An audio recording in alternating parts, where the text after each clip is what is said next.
ప్రాంతంలోనే ఆదరణ జిల్లా అయితేనే ఎంతో మంది పూర్తి చేసుకొని చాలా మంది కూడా ఈరోజు నిరుద్యోగుల సర్టిఫికేట్లు బయట పట్టుకొని తిరుగుతున్నాం సార్.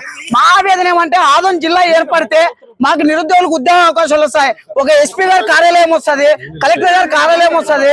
100 కిలోమీటర్లు పోతాం సార్. ఏదైనా ఎమర్జెన్సీ పన్నా కూడా 100 కిలోమీటర్లు పోయి మేము ప్రయాణం చేసుకోవాల్సిన పరిస్థితి ఉంది సార్. కాబట్టి మీరు సీఎం గారు దృష్టికి తీసుకోవాలని మనస్ఫూర్తిగా కోరుకుంటున్నాం సార్. విద్యార్థులు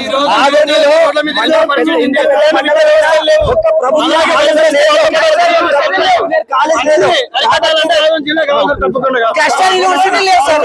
క్లస్టర్ యూనివర్సిటీ లేవు. మాకు జిల్లా అయితే సాంఘిక సంక్షేమ హాస్టళ్లకి సొంత భవనాలు వస్తాయి, ప్రభుత్వ జూనియర్ కాలేజ్ వస్తుంది, ప్రభుత్వ డిగ్రీ కాలేజీకి సొంత భవనాలు కూడా వస్తాయని చెప్పేసి మా ఆవేదన సార్. మేము డిగ్రీలు పూర్తి చేసుకొని ఇవాళ రోడ్ల బయట తిరుగుతా ఉంటే మాకు చాలా అసహ్యం వేస్తా ఉంది, డిగ్రీలు పూర్తి చేసుకొని కూడా. కాబట్టి జిల్లా అయితే పరిశ్రమలు వస్తాయి, మాకు ఉద్యోగాలు వస్తాయని చెప్పేసి మా ఆవేదనతో ఈరోజు మీ ముందుకు రావడం జరిగింది.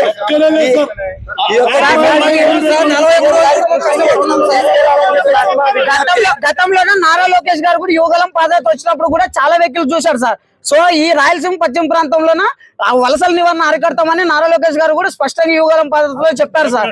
సో గత 20 నెలలు అవుతుంది సార్ ప్రభుత్వం ఏర్పాటయ్యి. సో ఈ ప్రాంతంలో వలస నివారణ తగ్గాలన్నా, పరిశ్రమలు రావన్నా అన్ని క్లస్టర్ యూనివర్సిటీలు కూడా లేవు సార్. కర్నూలుకే పోవాలి సార్ చదువుకోవాలంటే. పీజీ సెంటర్ లేదు సార్. ఇంత పెద్ద ఆదోని డిస్ట్రిక్ట్ అయినా పీజీలు కూడా ఎత్తేసినారు సార్. యుగ్న యూనివర్సిటీ అంటే యుగ్న యూనివర్సిటీలు కూడా ఎత్తేసారు. అంబేద్కర్ యూనివర్సిటీ అంటే తెలంగాణ రాష్ట్రం ఉన్నప్పుడు మనకి 14 గంటల సర్వీస్ అందించింది సార్. కానీ ఇప్పుడు ఉన్నట్టుండి అంబేద్కర్ యూనివర్సిటీ కూడా ఎత్తేయడం జరిగింది సార్. ఓపెన్ ఏదో వలసలు పోయే ఇంకొకటి ఏదో మ్యారేజ్ అయిన వాళ్ళు చదువుకోవాలంటే కూడా అటువంటి వాళ్ళకు కూడా ఇప్పుడు ఓపెన్ కట్టుకోలేని పరిస్థితుల్లో విద్యార్థులు ఇబ్బంది పడుతున్నారు సార్. ప్రభుత్వం ఏమంటుందంటే మా దృష్టికి ఇప్పటి వరకు రాలేదని. మేము సార్ నారా లోకేష్ గారికి పాదయాత్ర వచ్చినప్పుడు ఇచ్చినాం సార్. సీఎం చంద్రబాబు నాయుడు దగ్గర కూడా మాట్లాడిన ఫోటోస్ మాట్లాడండి. ఇప్పుడు మేము ఏమంటున్నామంటే ఇప్పుడు అలా మా దృష్టికి రాలేదన్నాం. ఎంతవరకు బాగాలేదు సార్? ఇక్కడ నేనే సార్ మాట్లాడింది సార్. దయచేసి మేము ఏమంటున్నామంటే చాలా మంది విద్యా వ్యవస్థ మార్పు జరగాలంటే ఆదరణ జిల్లాలో సాధ్యము, విద్యా వ్యవస్థలో మార్పు రావాలంటే ఆదరణ జిల్లాలో సాధ్యము. సీఎం దృష్టికి తీసుకోవాలని మనస్ఫూర్తిగా కోరుకుంటున్నాను సార్. ఎందుకంటే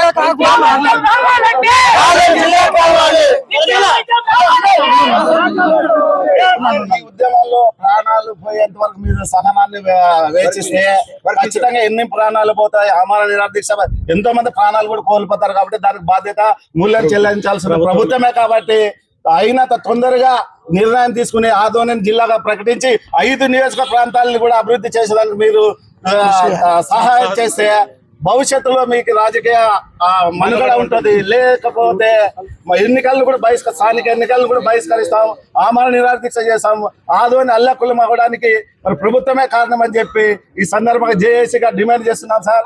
మా వంతుగా మా ప్రాంతవాసిగా ప్రభుత్వంలో మీరు కూడా భాగస్వామి కాబట్టి ప్రభుత్వానికి ఈ ప్రాంత స్థితిగతులను మరి జిల్లా కాకపోతే ఎంత మంది ప్రాణాలు కోల్పోతారు, ఎన్ని సౌకర్యాలు కోల్పోతారు అనే దాని మీద మీరు స్పష్టంగా నివేదిక ఇచ్చి మరి జిల్లాని ప్రకటించాలో మీరు కీలక పాత్ర వహిస్తారని చెప్పి, అట్లా వహిస్తే మరి మీ పేరు చిరస్థాయిగా ఉంటుందని చెప్పి జేఏసీగా మేము మీకు డిమాండ్ చేస్తున్నాం.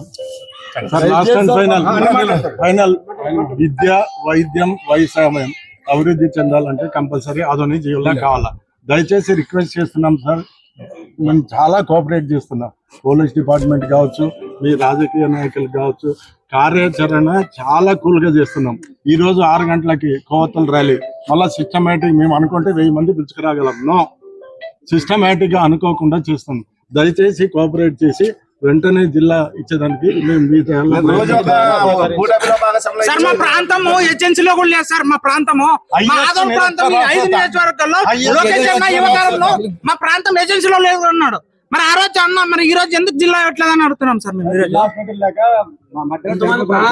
100 కిలోమీటర్ లాంగ్ డిస్టెన్స్ లో ఉంది కదా సార్, అదన మా కోసం కాదు, ఈ రోజు మేము చేస్తుండేది భావి తరాల ఆదోని జిల్లా. ఆయన నిర్ణయం చెప్పండి సార్.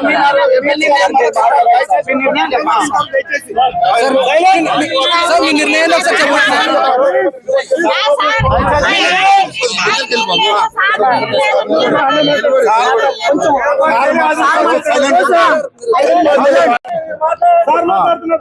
అందరికీ నమస్కారం. గత ఎన్ని రోజుల 41 రోజుల నుంచి ఆదోని జిల్లా సాధన కోసం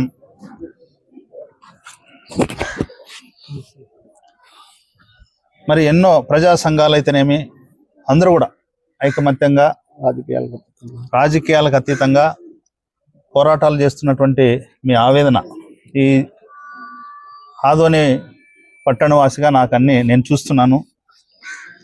మీరు చేసినటువంటి ధర్నాలు, బంద్, ఈ కార్యక్రమాలన్నీ కూడా ప్రింట్ అండ్ ఎలక్ట్రానిక్ మీడియా కూడా నేను అబ్జర్వ్ చేస్తున్నాను.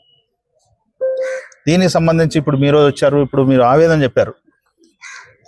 మీరు ఆదోని జిల్లా సాధన జేఏసీ వచ్చినటువంటి నాయకులందరికీ కూడా పేరు పేరున నమస్కారాలు తెలియజేస్తూ, మీరు ఏదైతే ఆవేదన ఉందో నాకు అర్థమైంది, నేను గ్రహించాను.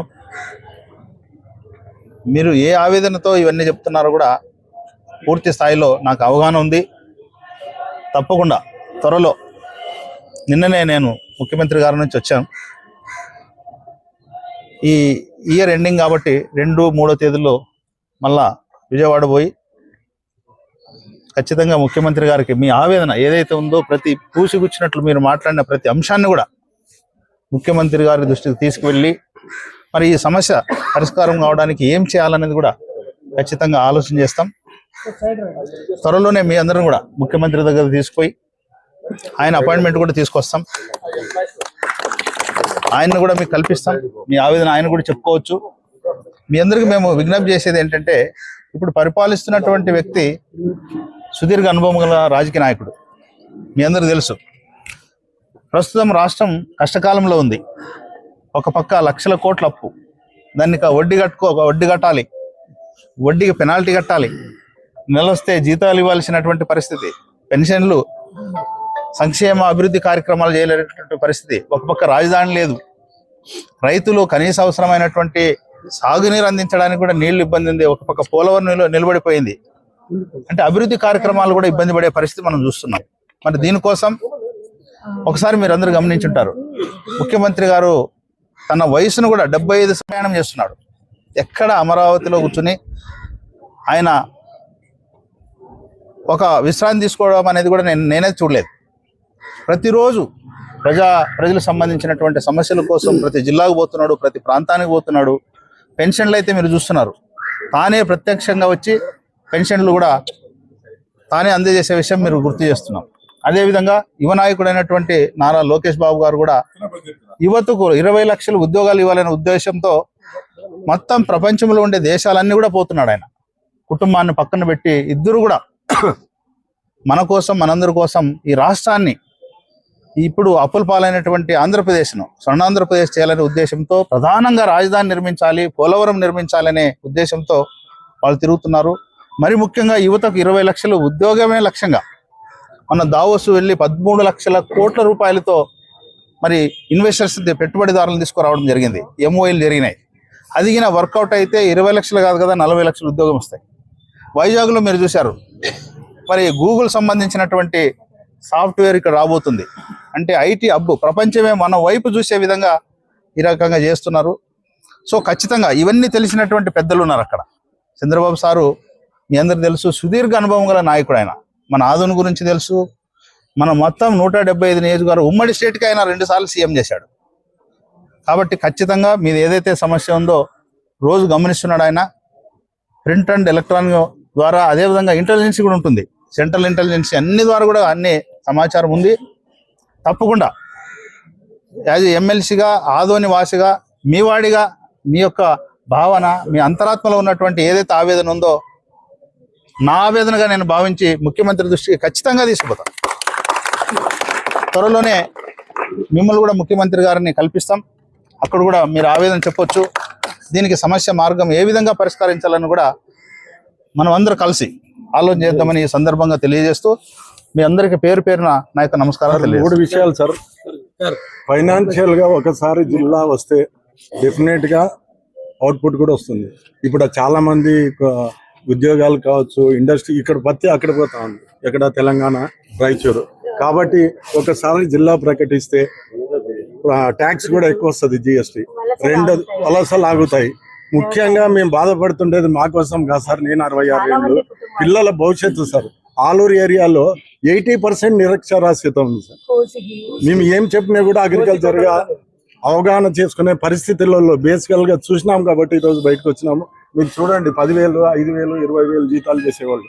చందన బ్రదర్స్, జిఎంఆర్, మా వాళ్ళు, వెంకటేశ్వర, అందరు కూడా అనుకోయిన 10 నిమిషాల్లోనే ఇంతమంది వచ్చినారు. పోలీస్ డిపార్ట్మెంట్ కూడా ఎక్కడ ఇబ్బంది పెట్టింది. వాళ్ళు ఆల్రెడీ ఇబ్బంది పెడుతున్నారు, బయటికి రావద్దండి అని తొక్కుతున్నారు. బట్ ఒక లెవెల్ వరకైతే అణిచివేత పనిచేస్తుంది, న్యూటన్స్ లా. కాబట్టి దయచేసి ఆ పరిస్థితి తేకుండా మీరు అనుకుంటే తప్పకుండా అవుతుంది. ఒక కార్యాచరణ చేసుకుని వెంటనే జిల్లా సాధించాలని జేఏసీ తరఫున కోరుతున్నాం.